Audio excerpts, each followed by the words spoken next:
Estimado padre, muy buenas tardes. Jairo, ¿cómo estás? Muy bien, gracias por la oportunidad. También gracias por recibirme en el canal y bueno, la idea es charlar una conversación muy amena y bueno, ¿cómo estás de salud? Primero que todo, padre. Hombre, la vejez por sí misma es una enfermedad, decían los antiguos.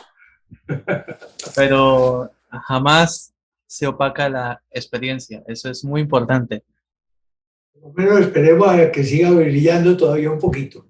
Claro, claro que el padre Diego Jaramillo Puertas ahí para el gato, mucho, mucho más. Gracias por no solo el recibimiento, también agradecerle por no solo la vocación que usted ha tenido como servidor de Dios, siendo para muchos fuente de inspiración para poder continuar con la vida religiosa, la vida de poder realizar los propósitos de Dios a través del Padre, el Hijo y el Espíritu Santo. Yo quisiera iniciar como preguntarle sobre la escritura que usted ha tenido la oportunidad de escribir más de 170 libros referente a lo que es catequesis, referente a la Iglesia Católica. Hay uno que me llamó mucho la atención, decidí buscar claro, por la página oficial y es la de Latinoamérica carismática, claro, que habla sobre el propósito de todo lo que competa al propósito del minuto de Dios. Quisiera saber desde la perspectiva a través de todos estos años que ha podido, por ejemplo, conocer muy bien todo el tema religioso. ¿Cuál es ese propósito que aún falta como por seguir influyendo, no solo en tu vida pastoral, sino para el minuto de Dios, que diga, mire, este es un propósito que aún falta por amoldar, pero necesitamos un cambio, qué partes de Latinoamérica necesitan ser visibilizadas y que necesiten de pronto de Colombia? Bueno, nosotros trabajamos con una palabra que está también en la Biblia, y es la palabra renovación. Decimos que el Espíritu Santo es el que renueva la faz de la tierra, que el Espíritu Santo renueva todas las cosas.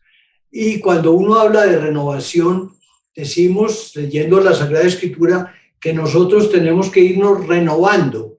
San Pablo dice, aunque nuestro hombre exterior, nuestro cuerpo, se va envejeciendo, el hombre interior, no obstante, se renueva de día en día. De manera que tenemos que hoy ser no más viejos, sino más jóvenes que ayer, pero menos que mañana. Es decir, cada día es un paso adelante. No es un paso a la vejez, sino un paso a la juventud que la tendremos cuando nos encontremos con Cristo. Ahí llega la vida nueva. De manera que ese camino de renovación es una propuesta que la Biblia nos hace, que nosotros asumimos y que quisiéramos llevar a cabo. De manera que no es tanto ver lo que he hecho, sino todo lo que tengo que ir haciendo. Wow.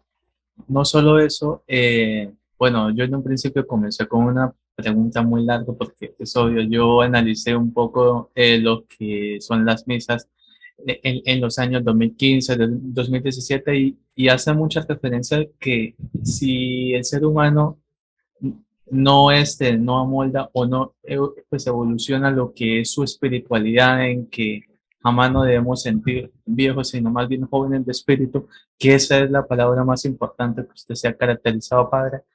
También es importante conocer la fe en el sentido, en el pueblo colombiano, que es lo más importante que usted ha podido connotar desde sus inicios hasta la actualidad, que diga, hombre, este es un cambio que lo logramos en el sentido de no solo por la fe, sino la razón social, la vocación de las personas. Cuéntanos, ¿cómo es esa trascendencia para usted? Bueno, la fe católica, la fe que recibimos del Evangelio, nos invita a vivir en la presencia de Dios. No siempre lo hacemos, pero la invitación es esa. Y a darnos cuenta que ese misterio de Dios presente en la vida del hombre es el dinamismo fundamental que debe mover todos nuestros actos. De manera que te vuelvo a repetir la idea que ya tal vez dije. Nosotros queremos que Dios se apodere de nuestra vida y sabemos que en la misma medida en que Él va entrando en nosotros, nosotros vamos llegando a una plenitud, de manera que no vamos únicamente mirando cosas que quedaron atrás, sino ir descubriendo un horizonte muy amplio. Eso lo quisiéramos, claro, para cada persona. Yo lo quisiera para mí, por supuesto, pero lo quisiera para todos mis hermanos, para todos mis amigos, para toda mi familia, para todo el pueblo colombiano. Entonces, cuando, por ejemplo, en el Minuto de Dios nos empeñamos en ayudar a un pobre, es porque creemos que él puede salir adelante por su trabajo, por su salud, por su estudio y superar cualquier ignorancia, cualquier deficiencia. Eso que te estoy tratando de decir en el plano del conocimiento, por ejemplo, y del estudio, también en el plano de la salud, también en el plano del trabajo, también en el plano del amor, etcétera. Es decir, todos podemos, como dice o decía por ahí un refrán, te amo más que ayer, pero menos que mañana. Wow, eso es un excelente refrán. Además, tú mencionaste el término plenitud. Plenitud es lo que actualmente Colombia necesita cada día. ¿Cómo, cómo puede, por ejemplo, los ciudadanos acá, no solo de la capital, también de todas las partes de Colombia, porque a través de, obviamente, de la fe, cómo se puede combatir la ignorancia, desde qué perspectiva, porque no todas las personas tienen un adoctrinamiento bueno de fe, cómo podemos el ser humano desarrollar la plenitud a pesar de, por ejemplo, los contrastes, las creencias, todo. Yo creo que cada línea de acción que se nos va presentando es una invitación a que demos pasos adelante. Hay un canto que a veces hemos entonado aquí en los grupos que dice un paso más de fe, un paso más de amor. Adelante hermano, adelante hermana, que allá en el cielo nos espera el Salvador. De manera que un paso más cada día. De manera que no es a quedarnos paralizados, a ponernos en una camilla como si no pudiéramos avanzar, sino sabiendo que estamos invitados a participar en unas Olimpiadas y que cada uno de nosotros se debe esmerar a conseguir el primer premio, a conseguir la corona, de manera que cada uno de nosotros tiene que ser como Egan, no por el accidente que ha tenido últimamente, sino sabiendo que pedaleando y pedaleando puede conseguir los mejores puestos. Y así también los futbolistas y todos. Es decir, ninguno puede decir, ya llegué y ya no doy más. Ojalá diéramos más todos los días.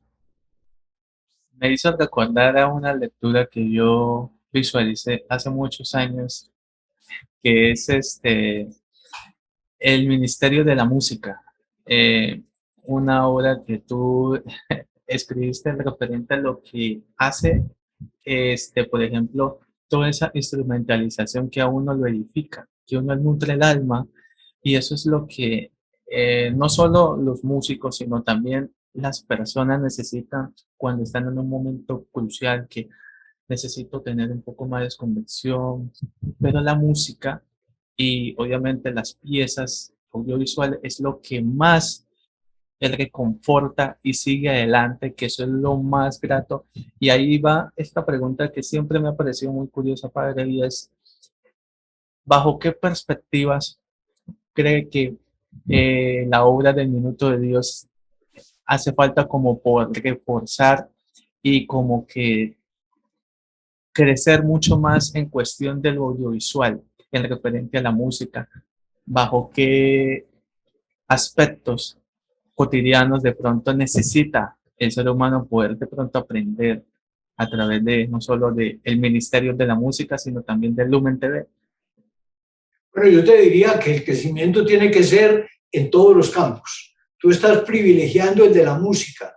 Bueno, ese es un campo muy importante, porque la música te llega al corazón, te hace sentir, no solo te gusta cuando es un género musical que a ti te agrada, bien sea de música clásica, bien sea de música folclórica nuestra, de nuestros bambucos y de nuestros pasillos y de, bueno, de todos nuestros currulaos y todo lo que entiendas, pero la música da un placer muy especial que te sumerge, te ayuda a llevar el ritmo corporal, si estás marcando el compás, te ayuda a recordar si hay canciones románticas o sentimentales, en fin, si estás únicamente o sobre todo mirando las palabras, o te ayuda a depurar tu sentimiento, si es en esa línea lo que estás, o te lleva a recordar tus días de infancia o de juventud, si te recuerda los cantos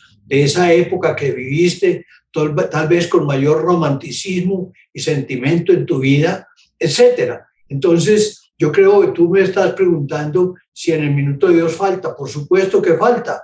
Hemos tenido un ideal que no se ha concretado, y es en la facultad, en la universidad, tener una facultad de música, pero ese es un sueño. Además de eso, generalmente los días viernes, cada 15 días, organizamos un concierto de música típica colombiana. Entonces, hay gente que llega, a veces más, a veces menos. Con la pandemia se dificultó un poco, pero ya estamos recomenzando en este año con reuniones presenciales, y entonces generalmente llevo ahí tríos, duetos, grupos musicales, etcétera, pero muy especialmente que subrayen los valores auténticos y autóctonos del pueblo colombiano, que toquen nuestra música, que esa es la que me hace decir, como decía en la hora del bambuco, eso lo compuse yo. Es decir, de tal manera lo siento, que me siento identificado con esa expresión musical, y entonces la estoy como cantando espiritualmente. Y ahí es un dato muy importante que siempre lo ha recalcado, y es recuperar la identidad, no solo cultural, sino la identidad de uno mismo, la esencia, o sea, tener ese gran valor de poder ser constante y de poder, por ejemplo, no solo ayudarse a sí mismo, sino ayudar también a los demás a que no se desvíen del camino de Dios. Yo de mi parte, padre, yo te quiero agradecer. Obviamente no estoy muy influenciado en la música, pero sí yo la disfruto porque mi fuerte es lo audiovisual, lo que es el cine, y pues me ha interesado muchísimo lo del Lumen TV, referente porque se sube contenido referente a series infantiles, series clásicos. Eso ayuda mucho a poder tener una perspectiva. Entonces, de pronto no solo un mensaje, sino una recomendación importante acorde a lo que se ha creado todo este gran concepto. ¿Qué recomendación le das a los cineastas para que ayude como a recuperar no solo la identidad, sino el valor importante de poder ver a Colombia como un pueblo renaciente a través de la fe? Bueno, tú estás subrayando, Jairo, el tema audiovisual. Y por supuesto que, como dice la Escritura, la fe comienza por los oídos, porque fue la predicación que hizo Jesús, la predicación de los apóstoles, la predicación que debe seguir, los ecos deben seguir resonando en la iglesia.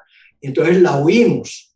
Escuchar la palabra de Dios es algo bien importante para nosotros. Ahí tienes ya todo lo audio.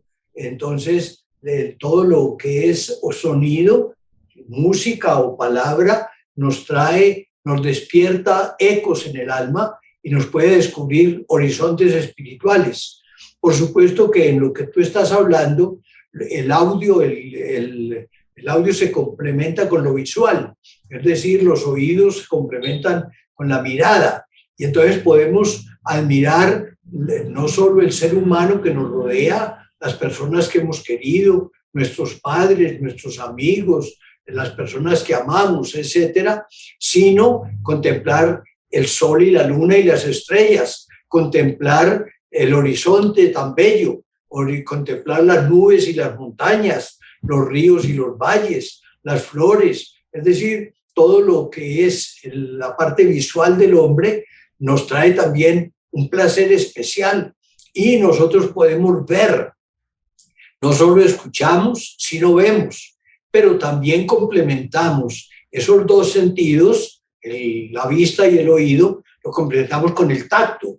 Podemos palpar las cosas, darnos cuenta del calor o del frío, de lo suave o lo nudoso de las cosas.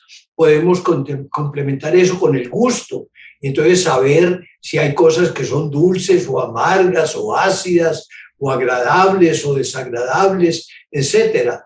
Entonces vamos complementando y además con el olfato. Yo creo que nosotros no podemos despreciar ningún sentido humano, sino más bien complementarlos. Y en la misma medida en que vamos complementando, creo que nos vamos enriqueciendo.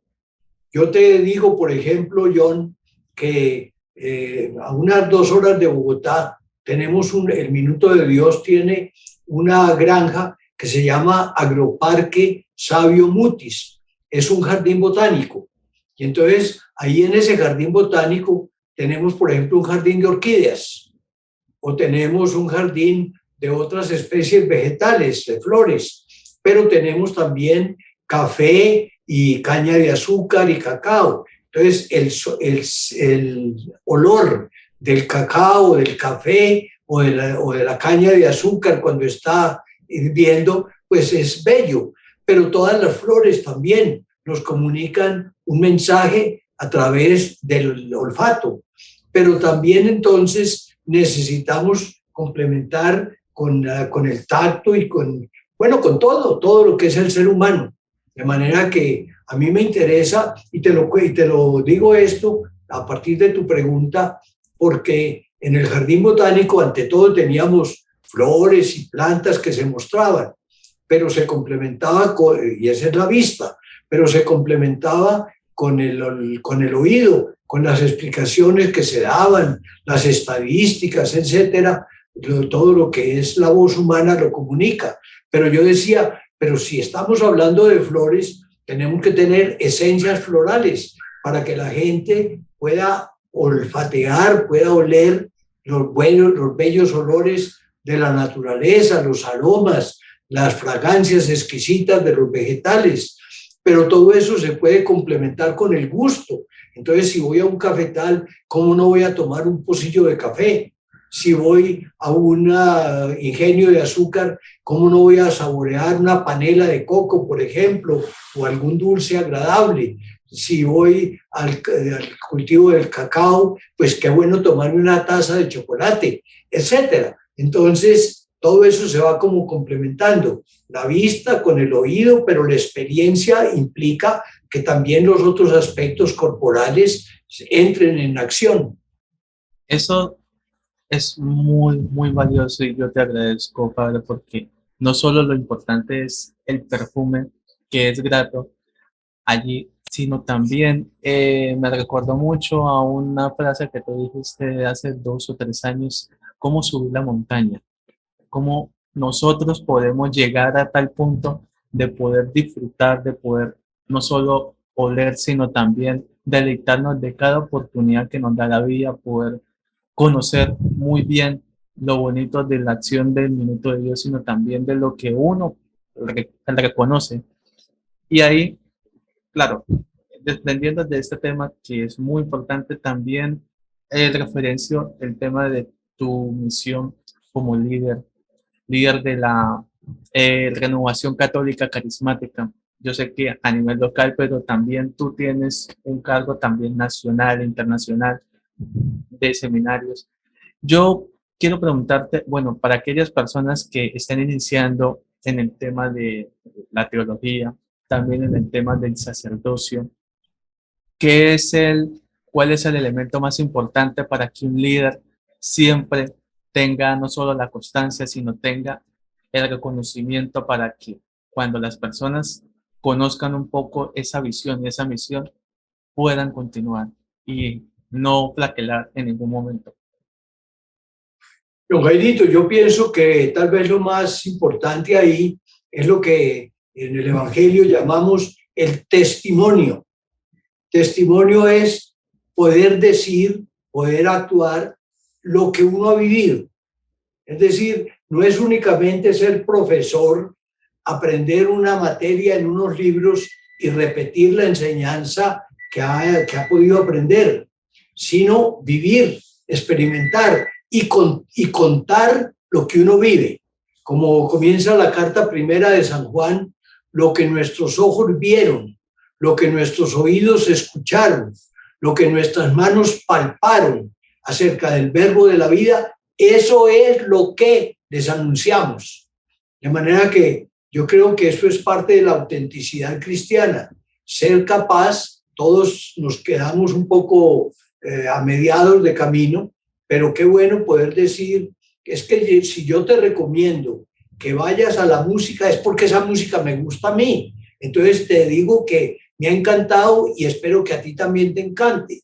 Si yo voy a un paisaje y encuentro un horizonte muy hermoso o un ocaso o unas estrellas o lo que sea, y entonces invito a alguien a que mire el firmamento, es porque a mí me ha impactado. No es únicamente porque yo soy profesor de astronomía y les digo, levanten los ojos al cielo. No, es porque yo he podido algunas veces en mi vida embelezar mirando la noche estrellada o mirando la luna y las estrellas en el firmamento. Entonces, es eso tal vez lo que creo que es bien importante, John Jairo, poder contar lo que se ha visto, lo que se ha escuchado, lo que se ha gustado, etcétera. Entonces, es ser testigo. Eso para mí me parece increíble, no solo padre, ¿por qué te lo digo? Porque en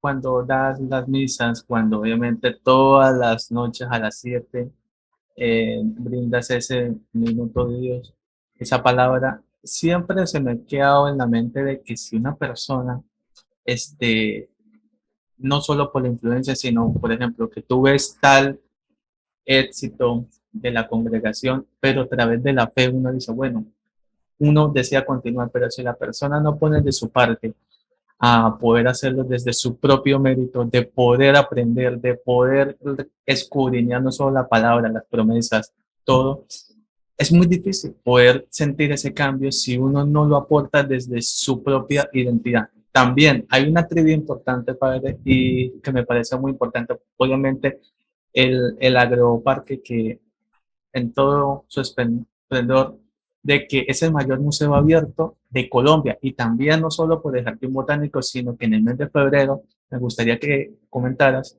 se inaugurará todo ese tema del Museo de Arqueología. ¿Puedes contarnos un poco más con profundidad todo ese propósito para que la gente conozca y muy bien el concepto? Con mucho gusto, John Jairo.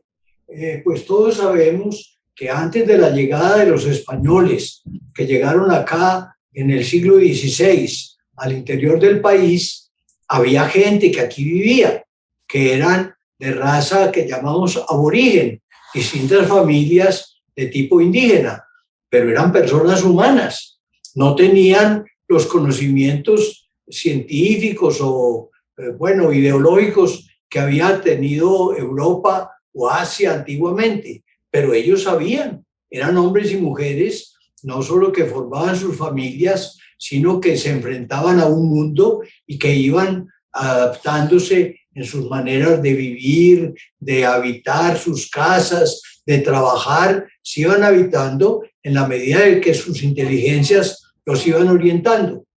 Entonces, esa fue la población aborigen.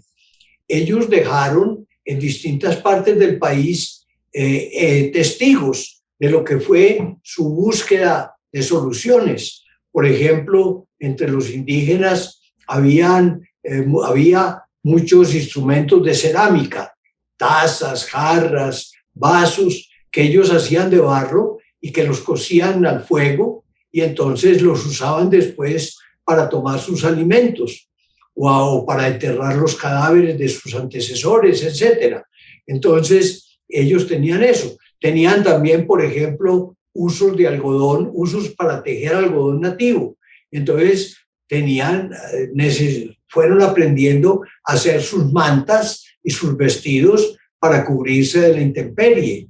Ellos tenían, por ejemplo, con huesos o con piedra, afilaban y entonces tenían sus herramientas para la cacería, para preparar, para cortar las frutas, en fin, distintas cosas. Eso fue todo lo que los aborígenes nos fueron legando. Cuando llegó los conquistadores españoles, todo lo de los aborígenes, algunas cosas se conservaron, pero otras fueron como pasando al olvido. Sin embargo, en algunas partes las encontraron en las sepulturas o en los restos de los antiguos pueblos, etc. Y precisamente hacia el año 2012-13, hace 10 años, pues, hubo aquí en Colombia un consorcio de empresas transmisoras de energía eléctrica que querían unir con hilos eléctricos, con alambres, pues, para transmitir energía por todo el país. De tal manera que si en una ciudad, por ejemplo, había un daño eléctrico, pudiera llegar de otra ciudad donde tenían abundancia de electricidad, pudiera llegar el fluido eléctrico mientras ellos arreglaban su problema. Pues cerca al Salto de Tequendama, hacia el año, no te sé decir exactamente si 2012 o 13, unas compañías de electricidad quisieron construir unas torres para atender los alambres eléctricos y comunicar el país con electricidad. Pero cuando estaban excavando en la tierra para hacer, pues, para enclavar ahí sus torres, se dieron cuenta que en ese terreno, en donde estaban, en la parte baja, había habido antiguamente un pueblo indígena. Entonces, cuando aquí en Colombia se descubren restos de los aborígenes, hay que avisar al gobierno, porque según ley, todos esos restos aborígenes le pertenecen a la nación. Y entonces, para eso hay un instituto aquí en Colombia que llama el ICANN, Instituto Colombiano de Antropología. Entonces, ellos avisaron al ICANN y con la supervigilancia del ICANN comenzaron a explotar el terreno que había, tratando de salvaguardar todos los restos de indígenas que fueran encontrando. Había varias compañías, cada una tenía su sector, pero nosotros, el Minuto de Dios entró en contacto con una de esas compañías que se llama la TCE, Transmisora Colombiana de Energía.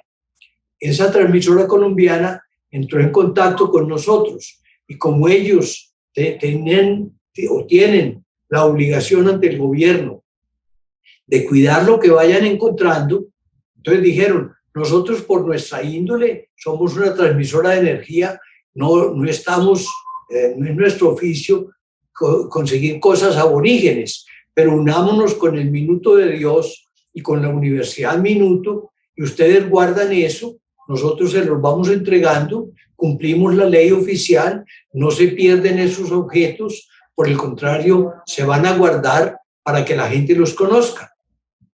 Entonces comenzamos a hacer una alianza y después de conversar y buscar soluciones, ellos nos ayudaron a construir un edificio para un museo. Ese edificio, tú aludiste al tema, se va a estrenar el próximo 25 de febrero, dentro de 25 días. Entonces, ahí, pues yo ayer estuve visitando, la obra ya está culminada, pero ahora estamos en el trabajo de tomar todos los elementos e los que se van a exponer, irlos distribuyendo en los armarios respectivos para que los visitantes los puedan ver, los puedan conocer, puedan aprender.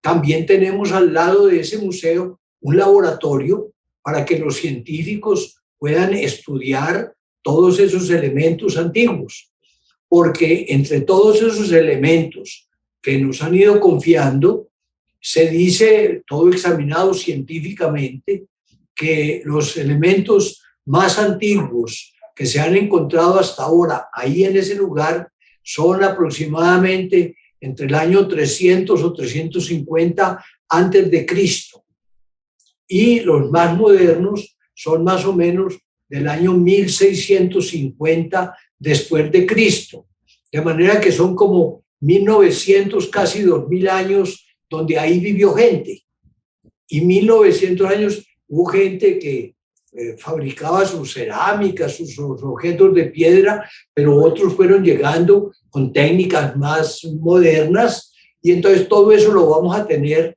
en el museo. En el museo de exposición estarán las piezas más importantes. Las otras se dedicarán para el estudio de los científicos o para guardarlas, para hacer tal vez exposiciones itinerantes en distintos lugares del país. Todo de acuerdo a la ley colombiana y a lo que diga el Instituto de Ciencias Aborígenes, de Ciencias Arqueológicas. Bueno, nos han entregado aproximadamente 18 toneladas de restos arqueológicos. 18 toneladas, tú comprendes que es una cantidad bien considerable, de manera que nosotros estamos como muy gozosos de poder conservar para Colombia y para que en un museo la gente colombiana actual pueda ver cómo era la vida hace 2000 años aquí en el país. Tenemos otro museo parecido con otros objetos en la población de Pasca, aquí en Cundinamarca.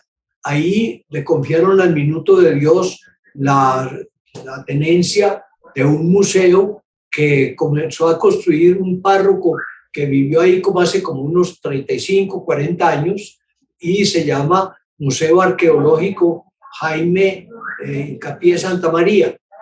Tenemos algunas otras piezas arqueológicas conseguidas, unas de origen quimbaya por los alrededores de Manizales, otras en Santander del Norte, cerca a Pamplona y a la frontera con Venezuela. En fin, entonces tenemos como 3 lugares, y también nos obsequiaron alguna vez hace como unos 3 o 4 años muchas piezas indígenas de origen pasto y tumaco. Las tenemos aquí guardadas, ya declaradas al gobierno, pero yo tengo ganas no de hacer aquí un museo en Bogotá, sino de hacer un museo en Pasto, para que esas piezas que fueron hechas en el departamento de Nariño vuelvan allá al lugar de su producción y sirvan para que los nariñenses vean lo que sus aborígenes hacían. De manera que eso es lo que tenemos ahora como un empeño. Yo espero que con la ayuda del Señor, al fin de este mes, ya podamos estar visitando el museo, y ya ha habido profesores de Estados Unidos y de Europa que han escrito pidiendo venir a estudiar piezas arqueológicas de este museo. De manera que yo creo que esto puede llegar a ser como un centro importante de estudios arqueológicos aquí en Cundinamarca, aquí o en los otros lugares donde podamos estar. De manera que esa es la noticia, pues tú que me preguntaste así de una manera más concreta por ella, pues eso te respondo. A partir de 25 días, a partir del fin de este mes, espero que podamos tener la inauguración. El señor presidente de la República me dijo alguna vez que pensaba asistir, también el señor arzobispo de Bogotá, y bueno, hemos estado haciendo la lista de posibles personas que quieran ir como invitados nuestros para que vean eso y para que comencemos a que se divulgue la noticia, para que esas piezas sean realmente útiles para conocer la historia de nuestros aborígenes. Padre, ¿me permite aplaudirlo? Hijito, tú eres hijo mío, de manera que lo que tú quieras lo puedes hacer, pero que Muy, muy, muy increíble esta labor. O sea, dentro de 25 días, para aquellas personas, para que estén, por favor, conectados, sintonizados, para que estén al tanto de todo. Esta es una herramienta muy importante para hacer conocer esto, porque es algo histórico, algo que la verdad merece. Y sí, padre, John, tú también estás invitado, hijo. Y no solo eso, sino que si de pronto, por uno u otro motivo, quieres hacer un documental o quieres hacer un noticiero, o en fin, tú que eres experto en todo lo audiovisual, pues estoy a tu disposición, muchacho, para que puedas hacer algo que a lo mejor sea bien interesante desde esa línea. le agradezco mucho, padre. Haré lo mejor de mí para poder estar allá y poder presentar un modelo de proyecto para un documental. La verdad te lo agradezco de corazón, padre. ¿Sabe que no solo es una noticia importante? Claro, tú me dirás, padre, no, hasta qué punto del tiempo, porque la verdad yo, la conversación puede ser extensa, pero yo quiero no solo resumir datos importantes, sino también de que aparte del Museo Arqueológico, también el Minuto de Dios eh, ostenta lo que es 10 academias de historia, o sea, y de ciencias también sobre, obviamente, lo que preside la Comisión Mutis, que fue creada, sabemos que por el expresidente Belisario Betancourt. Esa academia de historia, cómo las personas pueden acceder y también cuáles son las fuentes más importantes para que uno pueda, por ejemplo, conocer un poco más el Minuto de Dios a través de toda su historia. ¿Bajo qué libro o qué premisa usted recomienda seguir? Bueno, para conocer la obra del Minuto de Dios, John, en mi concepto, un personaje muy importante que fue el que creó la obra y el que le dio nacimiento y el que la fundamentó y le señaló los primeros derroteros, fue el padre Rafael García Herreros. El padre Rafael, cucuteño de nacimiento, llegó aquí a Bogotá. Después comenzó su programa de televisión que se llama El Minuto de Dios, y ahí también nos volvemos a encontrar contigo por lo audiovisual.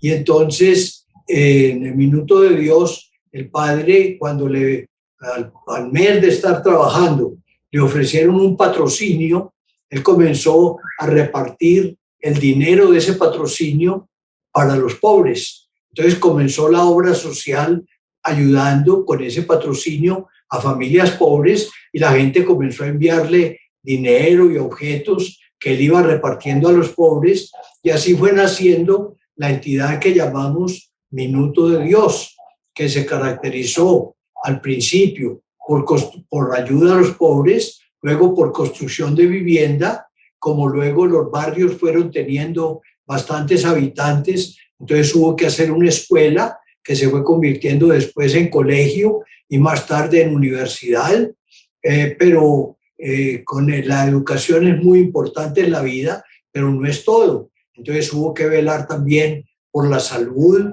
por el bienestar, por el trabajo, no solo de la gente de la ciudad y de los barrios menos desarrollados, sino también por los campesinos, etcétera. Y entonces así fue naciendo, se fue desarrollando la obra que llamamos Minuto de Dios. El padre Rafael comenzó sus programas de televisión aquí en Bogotá en enero, el 10 de enero de 1955, y él murió el 24 de noviembre de 1992. Entonces, hombre, yo creo que la historia del minuto, que es lo que tú me preguntas, pues hay que conocer un poco la historia del fundador, de lo que él hizo, de lo que él quiso. Al respecto, yo escribí un libro que llama Una vida y una obra. Ya está en sus 5 ediciones, se está comenzando a preparar la sexta, que cuenta la vida del padre García Herreros. Es un libro relativamente extenso, tiene por ahí unas 560 páginas, algo así, y entonces ahí cuento lo que fue la vida y la obra del padre García Herreros. De manera que ante tu pregunta de cómo se conocería el minuto, pues esa es como una primera orientación. Aquí en el Minuto de Dios hay una casa que llamamos Casa de Historia o Casa de la Historia, y en esa Casa de la Historia he procurado que se vayan teniendo, además de lo que haya en la biblioteca de la universidad, que se vayan reuniendo los libros de historia. Y tenía como 4 secciones. Una primera de historia universal, una segunda, historia de Colombia, una tercera, historia de la iglesia, y quería la cuarta, historia del Minuto de Dios, pero pensé que era mejor no mezclarlo todo y quiero hacer una casa distinta para la historia del Minuto de Dios, que sirva al mismo tiempo de archivo histórico, pero también de museo, donde estén las cosas principales que se han vivido aquí y las fotografías de lo que ha hecho el Minuto de Dios en diferentes lugares del país. Pero como me estás preguntando sobre la historia, pues te cuenta eso.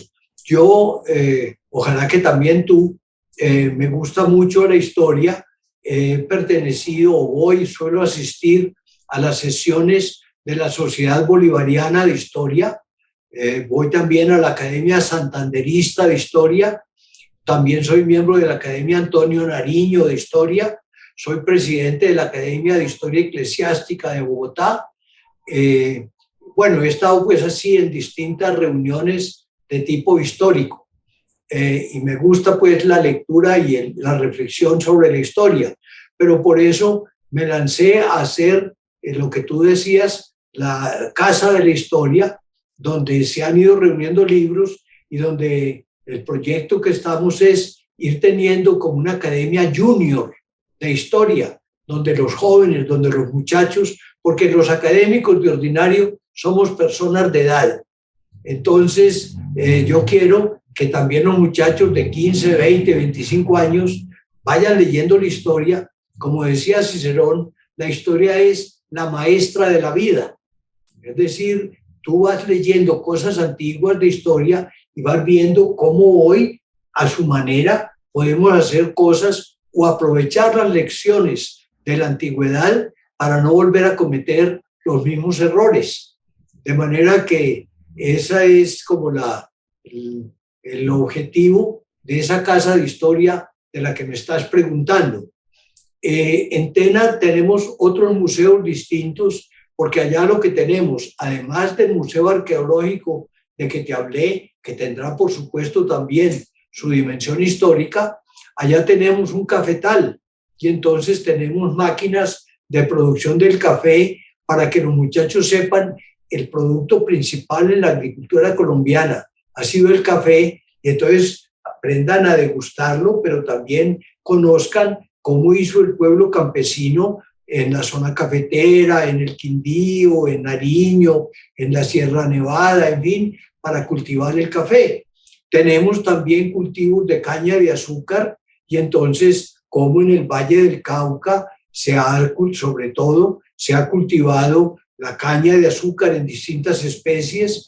Desde el Valle me mandaron muchas especies de caña de azúcar y entonces tenemos trapiches y tenemos alambiques para destilar el azúcar y de ahí enseñar cómo se saca el aguardiente o el ron. Tenemos otra casa del cacao, del chocolate, entonces indicar cómo el cacao, que parece que originalmente esa planta era del Orinoco, aunque después se conoció sobre todo a través de los indígenas de México, entonces lo llamaban el cacahuatl, entonces cómo el cacao se fue extendiendo por el continente y fue un aporte del pueblo americano al pueblo europeo. Todavía seguimos exportando chocolatinas y cosas por el estilo. Por ejemplo, desde Arauca, en el departamento de Arauca, el sabor del chocolate es muy apreciado en Europa.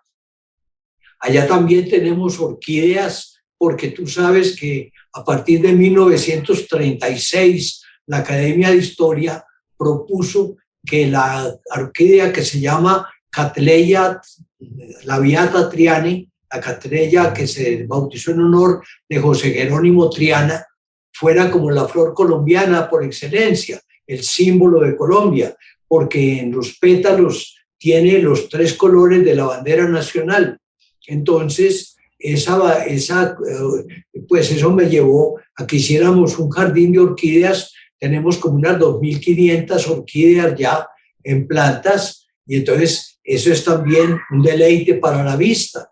Tenemos también, porque un botánico belga que se casó con colombiana y vive aquí en Colombia, nos regaló una colección de cactus. Entonces tenemos un jardín de cactus, un jardín de cactáceas, y también es muy variado ese jardín.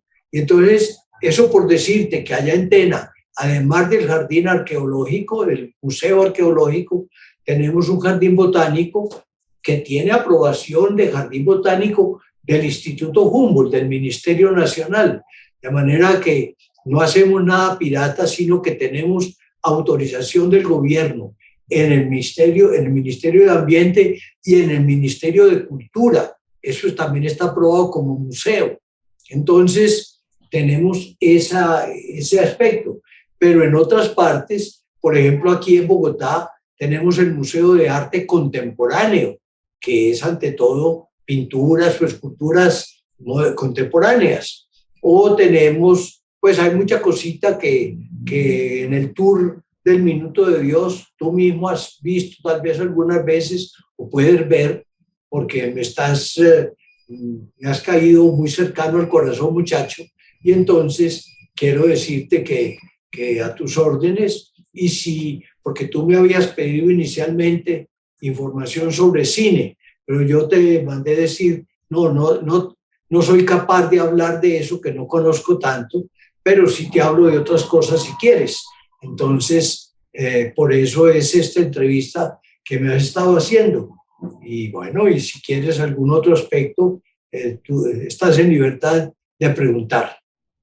Yo solo quiero aprovechar de que en esta entrevista, voy a ser sincero, padre, en todas las entrevistas que tú has dado, esta es una de las entrevistas donde tú abordas todas las corporaciones organizacionales del Minuto de Dios, el campo industrial, la universitaria, el centro carismático, la cooperativa, también no solo la corporación, también el Lumen, la Fundación de Asesorías, y no solo eso, el Parque Científico de Producción Social. O sea, todo esto es una de las entrevistas. Para mí, yo digo que la más completa, no porque sea el canal, sino porque, o sea, aborda todo ese tema de contexto histórico del Minuto de Dios. También, lo más importante es que todo lo que has abordado siempre cumple una sola misión, y es brindar, apoyar, y no solo eso, edificar a través de la palabra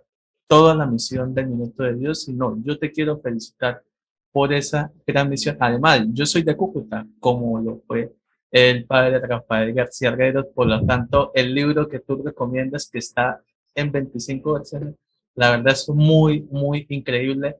Y yo voy con mi última pregunta, que me parece totalmente, siempre te lo he querido preguntar porque tú me has aclarado todas, no solo dudas, sino también preguntas que yo tenía, y también personas que se autopreguntarán cómo será esto, pero ya el padre me la responde en esta entrevista, y es la obra de Rafael García Herreros.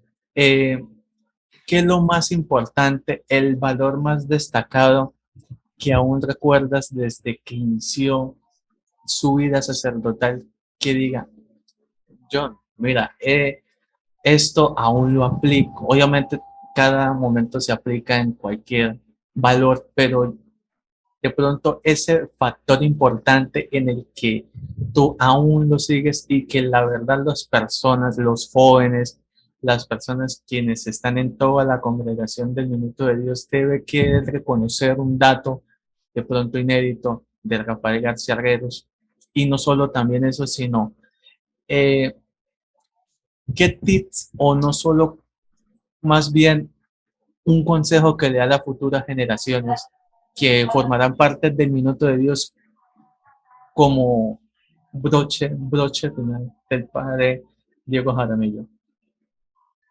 Don Jairo, yo pienso que cuando se habla del padre Rafael, bueno, tiene muchas facetas, ¿no? Es como un diamante lleno de facetas, pero a mí me gusta subrayar tal vez dos, que me parece que fueron muy marcadas en la vida del padre.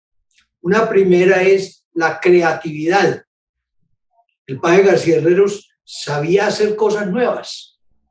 Al padre García Herreros se le ocurrió hace 61 años hacer un banquete que él llamó Banquete del Millón, donde la boleta en esa época, que el dinero tenía un valor muy diferente del de hoy, valía 5,000 pesos. Y logró reunir un poco más de 200 personas, como 200 por 5,000, es 1,000,000, lo llamó el Banquete del Millón. Entonces, el padre comenzó a financiar una buena parte de sus obras con el Banquete del Millón, que ya ha hecho en Bogotá 61 reuniones. En otros lugares también nos hemos reunido. Pero es por decirte, fue creativo en eso. Por ejemplo, el padre García Herreros fue creativo cuando Pablo Escobar, por su violencia, estaba poniendo en jaque al país. Entonces el padre García Herreros se le ocurrió decirle por televisión: Pablo Escobar, entréguese. Yo le pido al presidente de la República que por lo menos no lo maten y que lo lleven. Y entonces tuvo esa iniciativa. Y lo que no habían logrado el ejército y la policía y el DAS, lo logró el padre García Herreros con una invitación.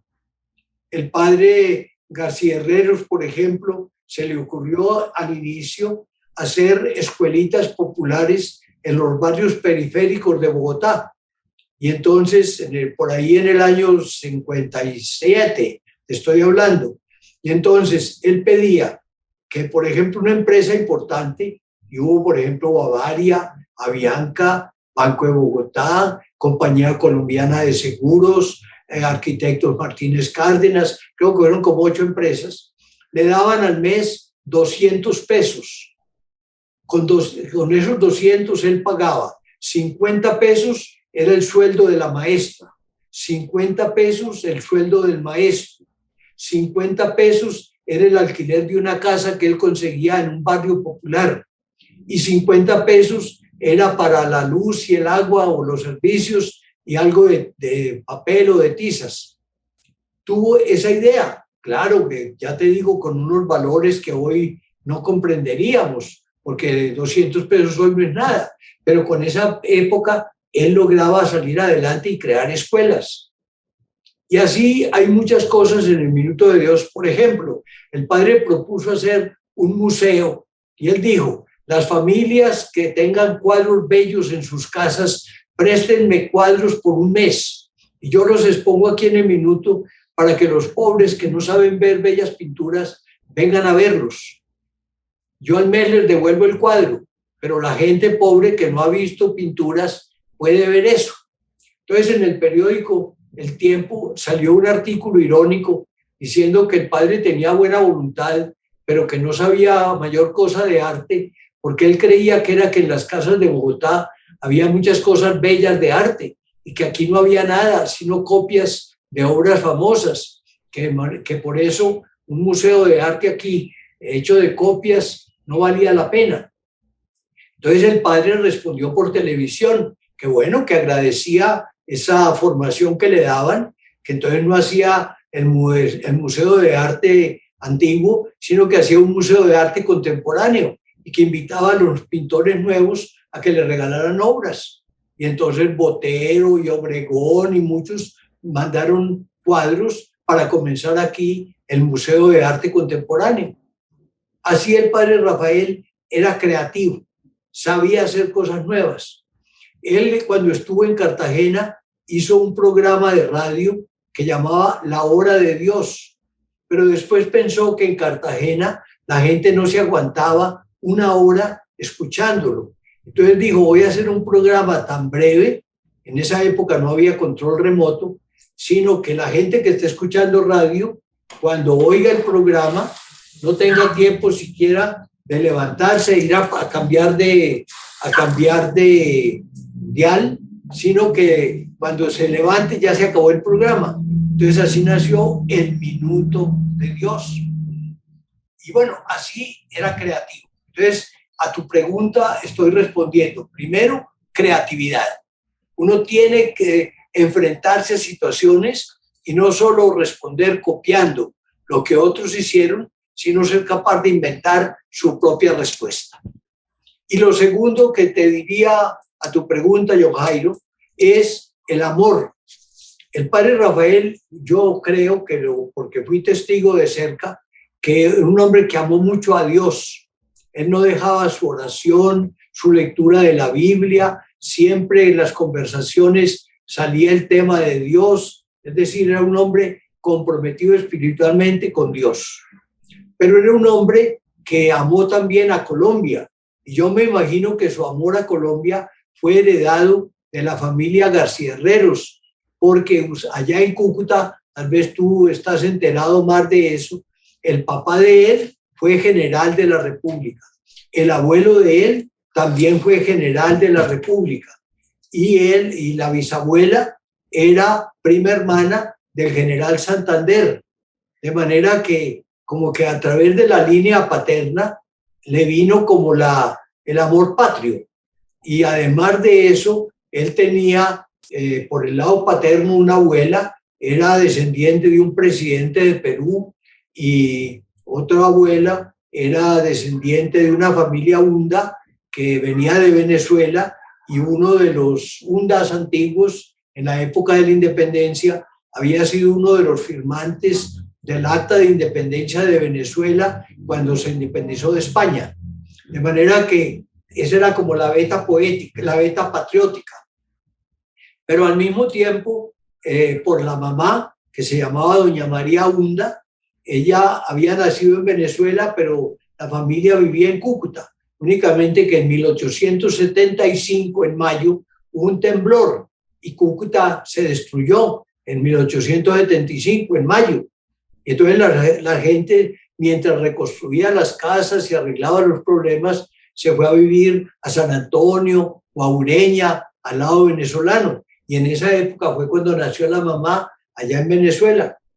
Pero entonces, por el lado de la mamá, no solo tuvo de pariente a ese obispo venezolano que mencioné ahora, Monseñor Hunda, Juan Vicente Hunda, que fue arzobispo de Mérida en Venezuela, sino que era prima hermana del primer obispo de Cúcuta, que se llamó Luis Pérez Hernández, de familias de Cácota y ahí del norte de Santander. De manera que yo creo que, pues me gusta decir que el amor de García Herreros le venía por el amor a Dios, por el amor a Colombia y por el amor al prójimo, a los pobres y a la parte religiosa. De manera que yo como una pregunta como la que tú me hiciste, digo que veo como dos notas fundamentales en la historia de García Herreros: la creatividad y el amor. Y también esperamos pronto que ya la beatificación sea ya muy pronta, porque es lo más importante. Sí, John, como en la iglesia se acostumbra, cuando muere una persona cuya vida llama la atención y se piensa que puede ser santo, entonces se comienza un proceso que se llama la etapa diocesana.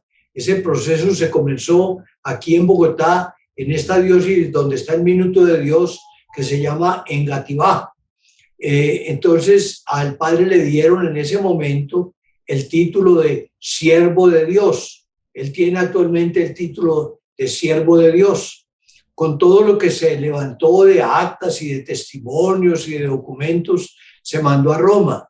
Allá hay una entidad que llama la Congregación de los Santos. Entonces, allá ya comenzaron a estudiar ese proceso, se mandaron todos los libros y los testimonios, y sí, después de que ellos estudien, pero no se toman prisa, van poco a poco estudiando.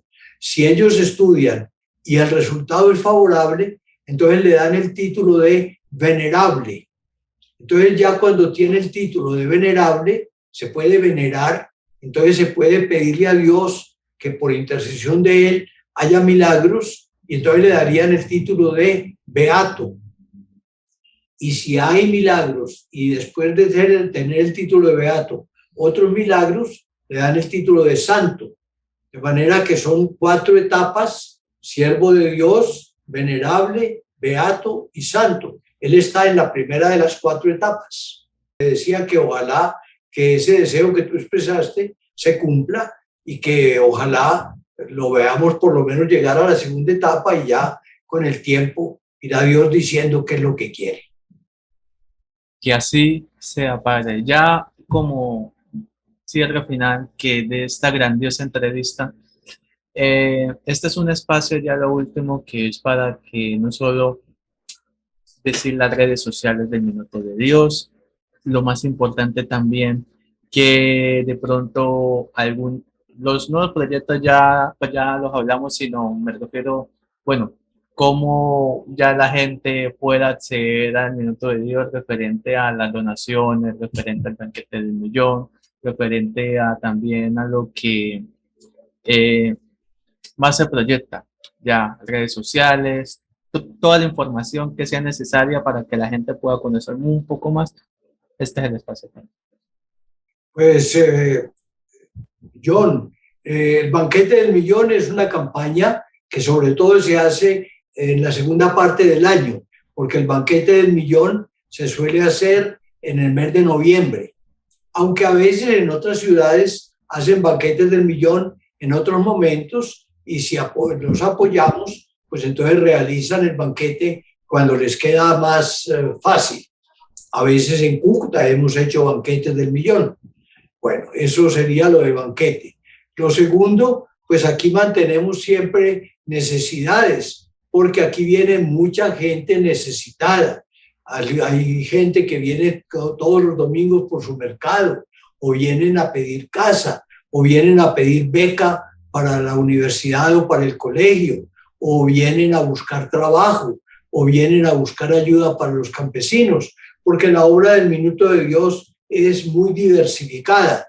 Entonces, pues yo te diría, muchacho, que cada semana no dejo de recibir, bien sea llamadas telefónicas, bien sea correos electrónicos, bien sea mensajes escritos, pero yo creo que no hay semana en que no reciba entre 5 y 10 cartas pidiéndome auxilio. De manera que yo tendría, para poder responder favorablemente a todo, tendría que ser un multimillonario. No tengo ningún dinero, pero hay gente que ayuda y entonces lo que sí la gente puede saber es que centavo que me dan es centavo que yo entrego. Bueno, tenemos primero una emisora en Bogotá, hay también emisora en Medellín, en Barranquilla, en Cartagena, pero la emisora de Bogotá es en FM 107.9, de manera que podrían escucharla y ahí tener la información del caso. En segundo lugar, está el programa de televisión todas las noches hacia las 7 de la noche, poco antes de las 7 de la noche. En tercer lugar, tenemos en varios lugares de Bogotá y del país librerías donde difundimos libros de tipo social y espiritual. Tenemos, ¿qué otra cosa te puedo decir de información? Tenemos la Universidad Minuto de Dios, que está como en 28 o 29 departamentos del país. El país tiene 30 departamentos y los que no estamos nos están llamando. Tenemos, por ejemplo, ahora invitaciones para fundar en Monpós, en Magangué, en Riohacha, en Vitama, en Chiquinquirá y en Quibdó. De manera que eso es por todas partes todos los días, o pidiendo universidad o pidiendo colegios. Tenemos bastantes colegios, tenemos todo lo carismático que tú también aludiste, etcétera. Puedo decir como una fácil, el 221 1109, pero mejor no doy ahora indicaciones de cuentas, sino que basta llamar al Minuto de Dios y ahí se pueden informar. Todas las cuentas oficiales que son legales, que son cuentas bancarias y que tienen la supervisión de la DIAN y del Estado. La cual le agradezco a Margarita Osorio, que es la vicepresidenta del Minuto de Dios, no solo por enlazarme para esta entrevista, sino también por también que hará la respectiva información que yo le pediré, y al final pues yo agrego todo para que la gente pueda estar al tanto y pueda ya estar más allá de esta grandiosa labor. Padre, yo quisiera pedir un favor gigantesco, que hay una persona que, bueno, es un colega mío que hace parte del canal, que se llama Andrés Carvajal. Él tiene a su abuelo un poquito en delicado estado de salud. No sé si usted en oración pueda orar por ella, o no sé si puedo orar por ella. Te doy el nombre para que lo tengas y puedas, por ejemplo, que se mejore de salud.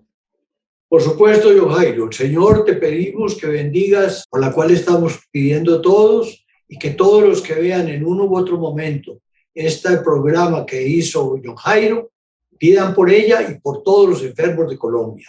En tu nombre, Señor, los bendigo, en el nombre del Padre, del Hijo y del Espíritu Santo. Gracias, Padre. Y bueno, le agradezco a Andrés también que me haya pues dado el espacio para que orar usted, Padre, por María Diana Blanco Ortega. Mucha mejoría, mucha fortaleza, que es lo importante. Bueno, Padre, yo la verdad estoy agradecido. Gracias por esta maravillosa oportunidad. Ya oraste, que eso fue lo más importante.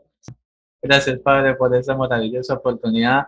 Muchas gracias a todo el equipo técnico del Minuto de Dios. Gracias, Padre Diego Jaramillo Cuartos, por esta grandiosa entrevista, y espero le haya gustado, que para mí fue un honor. Hijo, te espero un día de estos aquí.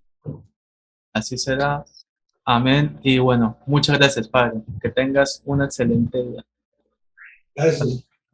Hasta luego.